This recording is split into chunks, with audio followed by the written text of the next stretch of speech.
ചില ശീലങ്ങൾ അങ്ങനെയാണ്, നമ്മളെ എപ്പോഴും പിന്തുടർന്നു കൊണ്ടേയിരിക്കും. അതുപോലൊരു ശീലമാണ് ഉച്ചഭക്ഷണത്തിന് 3-4 കൂട്ടം കറി. ആ 3-4 കൂട്ടം കറി കണ്ടില്ലെങ്കിൽ തന്നെ കഴിച്ചില്ലെങ്കിലും കുഴപ്പമില്ല, കാണാതിരിക്കുമ്പോൾ ഭയങ്കര ബുദ്ധിമുട്ടാണ്. അപ്പോൾ ഇന്ന് എൻ്റെ ഉച്ചയൂണിന് നല്ല പപ്പൻസ് മീനാണ് കേട്ടോ കിട്ടിയത്. പപ്പൻസ് മീൻ ഏതാണെന്ന് അറിയുന്നവരൊന്ന് കമൻറ്റ് ചെയ്യണം കേട്ടോ. അത് കറിയും വെച്ചു, കുറച്ചെടുത്ത് ഒരു 3-4 കഷ്ണം എടുത്ത് വറുക്കുകയും ചെയ്തു. അപ്പോൾ ഇന്നത്തെ തോരന് നല്ല ബീട്രൂട്ട് ഇരിപ്പുണ്ടായിരുന്നു. കുറേ ദിവസമായി ഫ്രിഡ്ജിനകത്ത് ഇങ്ങനെയുള്ള സാധനങ്ങളൊക്കെ ഇരിക്കാൻ തുടങ്ങിയിട്ട് എടുക്കാൻ മടിയായിട്ടും ചെയ്യാൻ മടിയായിട്ടും എന്തെങ്കിലും എളുപ്പപ്പണിക്ക് വേറെ എന്തെങ്കിലുമൊക്കെ ചെയ്തു പോകും. അപ്പോൾ ഇന്ന് കുറച്ച് ബീട്രൂട്ട് ഉണ്ടായിരുന്നത്, അത് കണ്ടപ്പോൾ ഞാൻ വിചാരിച്ചു ഇന്ന് ബീട്രൂട്ട് തോരനും വെക്കാം.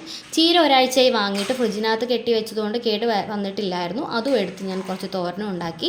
ഈയിടെയായിട്ട് പിള്ളേർക്ക് ചീര വയ്ക്കാൻ ഒരു മടി, അതുകൊണ്ട് ഞാനിപ്പോൾ മക്കൾക്ക് എല്ലാവർക്കും വാരി കൊടുക്കുന്നത് ഞാനാട്ടോ. വാരി കൊടുക്കുവാണെങ്കിൽ അത് അതിൻ്റെ കൂടെ ഇങ്ങനെ കഴിച്ചു പൊക്കോളും. പിന്നെ ഇതാ നമ്മുടെ മീനും കൂടെ വറുത്തു കേട്ടോ. അപ്പോൾ ഇന്നത്തെ സ്പെഷ്യൽ 3-4 കൂട്ടം സാധനങ്ങളുണ്ട്. ബീട്രൂട്ട് തോരൻ, ചീരത്തോരൻ, ഫിഷ് വറുത്തത്, ദെൻ ഫിഷ് കറി ഉണ്ട്. അപ്പോൾ നമ്മുടെ വീഡിയോ കണ്ട് ഇഷ്ടപ്പെടണം, ലൈക്ക് ആൻഡ് സബ്സ്ക്രൈബ് ചെയ്യാം. Tata bye bye, see U.